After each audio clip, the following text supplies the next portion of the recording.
Well, hello, friends. I have a very special guest today, Tanya. Hello from Kyiv. So, Tanya Fiona is an amazing Ukrainian travel YouTuber, or just here in Kyiv? Just here in Kyiv. Just here in Kyiv.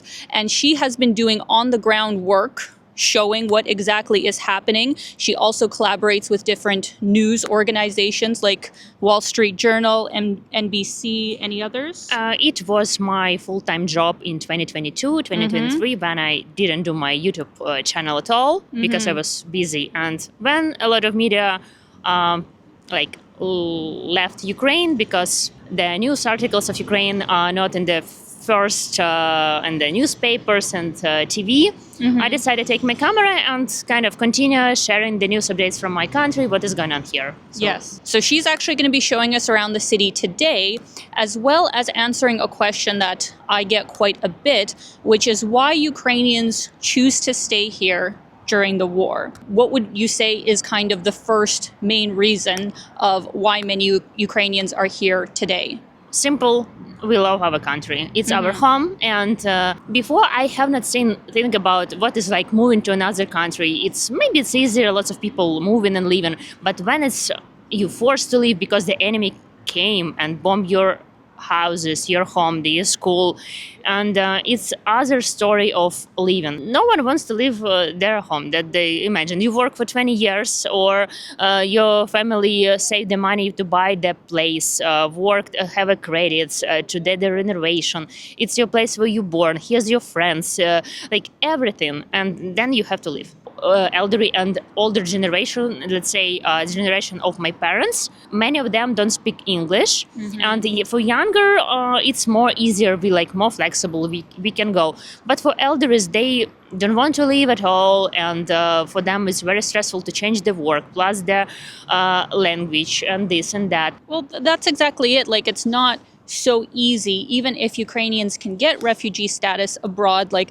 the governments don't fully support you with that. You still have to find a job. You still have to be able to either speak the local language or at least English, and to also have the money to, support yourself until you can have a stable income abroad. Like, to just have that upfront money, a lot of people aren't able to do that. Yes, agree. And before 2022, but actually the war started in 2014, but mostly people start leaving the country in 2022. But people lost their homes. Many places right now under occupation. Mariupol, Crimea under occupation from 2014, and east of Ukraine, and the Russian capture more and more land.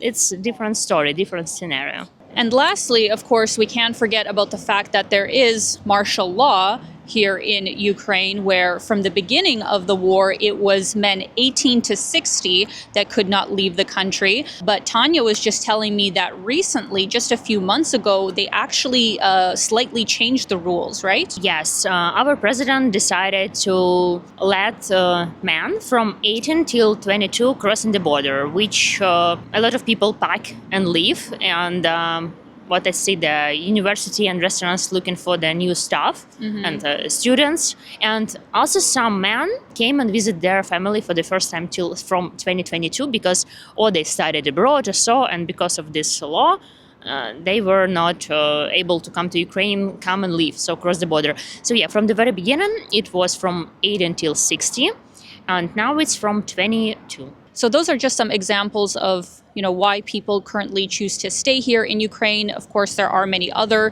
personal reasons. So Tanya, what would you say is some of the main reasons that you have decided to stay in Ukraine during the war? One of the main reasons, I born in Kyiv, and here's my family, my dad, my grandma, and my mom. One of the reasons I take care of them because my grandma and my dad are with disabilities, and I help them with food and bring them to doctors, so they really need some care.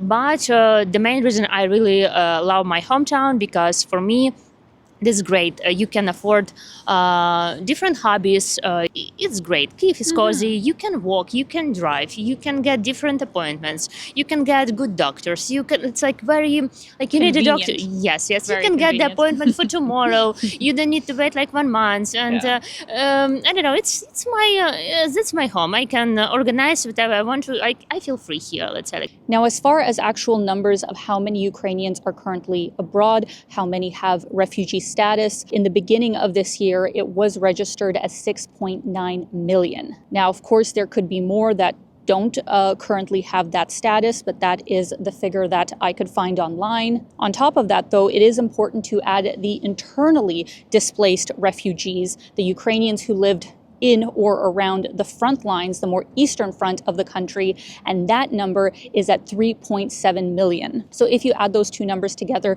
it comes to 10.6 million Ukrainians, which is a quarter of Ukraine's pre-war population. Most people couldn't even begin to imagine how difficult it is to pack all of your belongings into a suitcase or two and go to a new country that you've never been to before, start a new life, and really not know when and if you are going to be able to come back. So in saying that, I really do want to thank the sponsor of today's video, which is Level 8 Luggage. You guys may have seen that I was actually traveling with Level 8 suitcases here on this trip to get to Ukraine, and I have used their luggage for over, well, for sure 3 years now, and I can definitely attest to its durability, style, and function. Founded in 2008 in the US, Level 8 has emerged as a top choice for the new generation of travelers. Having traveled with me to over a dozen countries now, I love the Level 8 Roadrunner Pro carry-on and the Luminous textured check-in luggage. Some of my favorite features are the 360-degree ultra-smooth spinner wheels on both suitcases, the premium-grade construction, and the super spacious storage capacity. Level 8 suitcases come with a lifetime warranty for long-term peace of mind, and they do offer free shipping to the US, Canada, and Europe.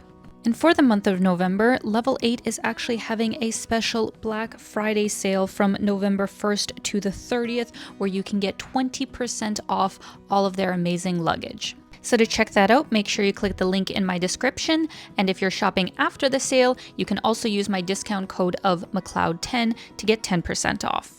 So we are currently here in Maidan Nezalezhnosti, which is like the Independence Square area. And there's actually a lot of very interesting history just in this area. So Tanya is going to tell us all about that. So I born and raised in Kyiv, and I remember when I've been a teenager, we gathered in here and having some fun, drinking beer, and I was like 15, 14, and different concert here was here. Like Paul McCartney even has his stage, and it was amazing concert. Everything was here till 2014 because our pro-Russian president Yanukovych didn't sign the document agreement with European Union. He did everything what the Putin wants, something similar like Lukashenko Putin right now, and because of that we went here for protest. And probably he didn't know how to deal with this. I highly recommend to watch the movie Winter on Fire on Netflix. What's happened here on Maidan, how everything started, because end of 2013, students were angry that we cannot just go abroad because he didn't sign this document. And we went here for protest, and students were beaten. Next day went parents, and parents were beaten. And then the people built here camps, living there, and want the president just leave. It's happened from end of November 2013, and in February 2014, our president understood that what else he can do, just hire a sniper, and it was a huge protest, and just started killing people from the roof. This alley since then it's closed, and you can see the photo of people who've been killed during the Revolution of Dignity. And actually this was how the war started, because right after Russia invaded Donbass and first it got Crimea and then invaded the east of Ukraine. And in 10 years, actually now already like in 8 years, the full-scale invasion began. So everything started in Maidan. Since then, Maidan is not a place for fun anymore. No Christmas tree, no concert.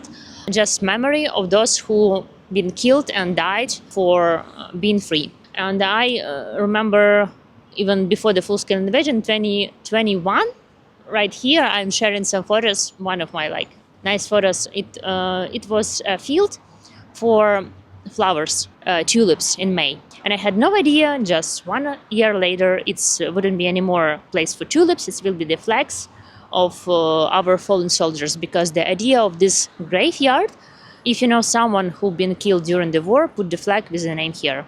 Before we have the Christmas tree, tulips, concerts, and this is just only memory of our life, what we used to have. So also sharing a little bit of history of this place. Kyiv, we call it as a borscht because it's mix of different architecture style. Why it's happened like this? We've been through Second World War and Kyiv was under occupation.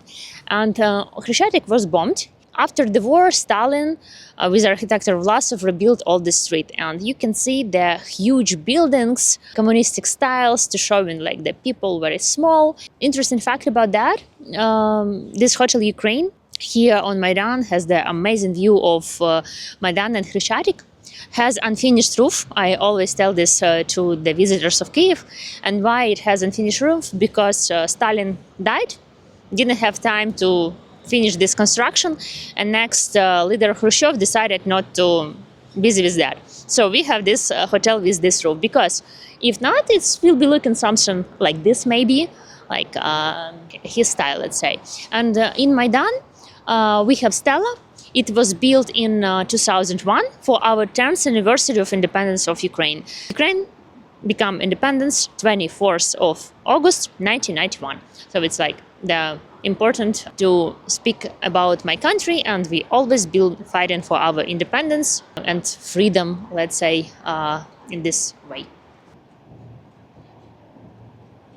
So just coming down the hill, there's this sort of cement blocks here, and inside there are some sort of different metal, copper sort of X's.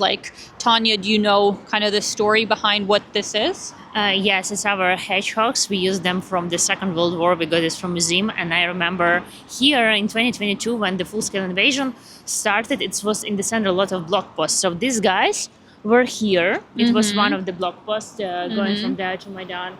Then they're in the end of the street. So later on, we put them here when life in Kyiv coming back, let's say April, May 2022 summer, because this time even metro wasn't operating in April, March, so it was lots of block posts, and we used hedgehogs, of course, to block for block posts and blocked Russians coming to the Kyiv, because not much people maybe know or forget that there were street battles here in Kyiv, and the Russian actually came to Kyiv. It was not much, but they were in Kyiv. In this prospect, Obolon, they entered Kyiv. Well, I mean, they absolutely devastated some of the outlier cities like Bucha and Irpin. Yes. So that is super close. It is super close to Kyiv. So they did make it here for a bit, but then they were kicked out, right? Yeah, let's even say in the first days they came to Kyiv, it was street fighting. I remember the government told us not to go out to the streets, and they settled in Bucha and Irpin for a month.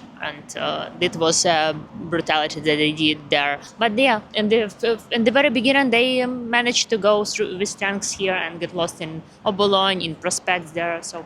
And then actually something really interesting that you'd miss if you weren't looking for it is actually just on the other side here, some very famous artwork. So who is this by? It's Banksy.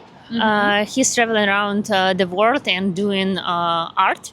And as I know, he doesn't show in his face and so on. So he came to Brodyanka, Irpin, here to Kyiv, and made his art. And it is one of this. The children sitting on the seesaw, and that is childhood during the war in Ukraine. Yeah.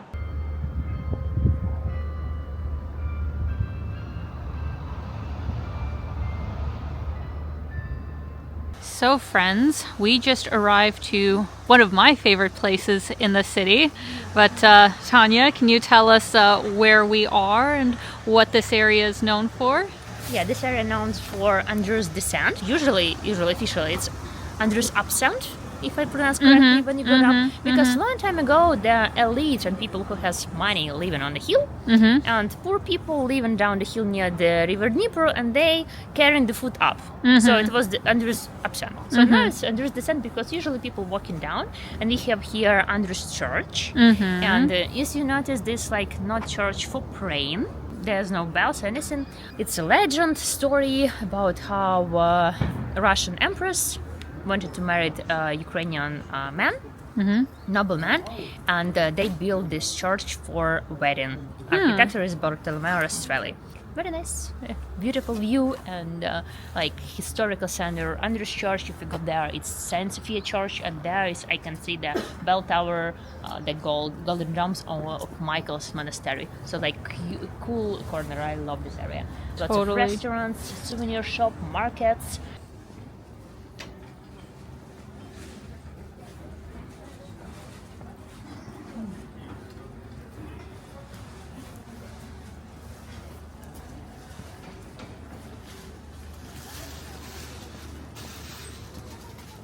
So for lunch today, Tanya has suggested a very special restaurant where we're gonna have some really good Ukrainian borscht. You were also saying that the chef of this restaurant is also working for a Michelin star, right? Was working, yeah. Yes. He tried to get this restaurant a star, and he in 2017 came to Australia to get this mark. Yeah. But he didn't have it. He gets some mark, it's good. And he traveled there with dumplings, black dumplings. It's like dumplings are part of our traditional cuisine. It's like modern restaurant of Ukrainian cuisine. Black dumplings with fish and flour. And so is that on the menu as well? We should try it. Yeah. Let's do it.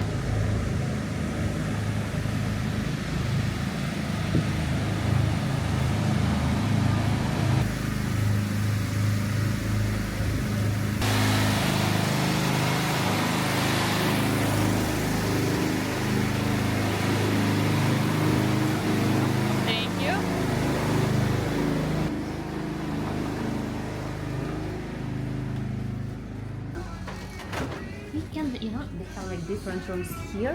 We can see there one. Whichever you recommend. Let's see around and let's do it. Oh my goodness, guys, look at this borscht right here. It's actually really big. You said it was small.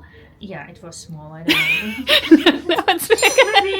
Maybe I eat a lot, but I remember when they served in real cabbage. But because of the electricity, they told us. I told them, Alina, let's come here. We will have the borscht in cabbage, and here we have like this kind of cabbage, but actually they're serving in like real cabbage. But because of lack of electricity, no cabbage now, because maybe they need to bake it. I don't know. I'm sure it'll still be delicious. I'm so excited. And these are pampushki, right? With some garlic, sour cream on the side, and for a little bit later we got some shots. Sea buckthorn shots. Sea buckthorn. Yeah, in I English. I studied one word, this is sea buckthorn. Yeah, and it's many weird. Americans, I don't know what is this. No, it's not at all common. It's only in Eastern Europe. Like it's called oblipicha. But in English, it's sea buckthorn. A bit of a weird word. Yeah. All right, taste test time. This one's kind of interesting because this has like kidney beans in it, right? I find that not all borschts usually have kidney beans. Kidney beans? I don't know what that is. But it is maybe fasol. Yeah, fasol. Kidney. We have many different kinds of beans in English. Yeah, but kidney, it's really... Because it's like shaped like a kidney. Oh my god. Yeah.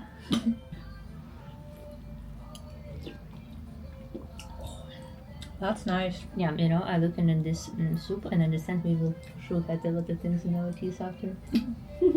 For sure. Doesn't matter. It's worth it. And this is what I miss when I travel abroad. Because, you know, not many countries you can find really good, authentic Ukrainian food. So whenever I come back home, it's so nice. And this one almost kind of have like a bit of a smoky flavor to me. I think it's this plum. Yeah. It's like old, plum. Yeah, but plum. it's special sort of plum, not fresh plum, like dried plum. Yeah, I want to say old. It's an old plum. Old expired plum. Дякую. All right, guys. So our next dish is deruni, which is like potato Pancakes from potatoes. That's what I call. Mm-hmm. I feel like this food would be most similar to the North American like hash brown. Maybe would be the closest kind of thing. I have no idea what that it we is. have. It's basically similar to this, like maybe a little bit like fatter. And yeah, it doesn't exactly usually look like a pancake, but you know, kind of similar sort of consistency. You usually put it in like sour cream. So let's try it. Yeah, good one. Very nice. It's funny how we discuss the guys and switch to the food. It doesn't happen before. Yeah, it's fine. Tanya and I were talking about dating in general, but actually I wanted to ask you, so you've obviously lived here for your whole life. What is dating in Ukraine like? Now a lot of women has their husband's boyfriend sitting in their apartments because they can put to army, so women go to the shop to do work, men are working in line and stay inside to avoid the army, or men are on the front lines and women are living alone, or the man has documents or hiding and ready to meet you in cafe, restaurants, or in the street or in a park. Or if they're very boring, they can say you, "Hello, Alina, I cannot leave my apartment, but Do you want to come over? Yeah, you want to come to me, please, because I started to go outside." No? Oh my god. This is the datings, like with Ukrainian men. But there are, of course, a lot of foreigners, foreign companies, people who have contracts and living in Ukraine because they're working for embassy, doing their work. So people renting here flats and apartments and staying here. So yeah, I've actually been surprised how much English I have heard, like especially downtown, right? Today we even went to like Idealist Coffee and there's just a whole bunch of foreigners in there. So depending on what kind of work they do, there's actually quite a few foreigners here right now. a lot, yeah. Next, let's try these black dumplings with the fish and lard. I'll dip this into sour cream. I've definitely never had vareniki with fish before, so this will be new. It's for very me. tasty.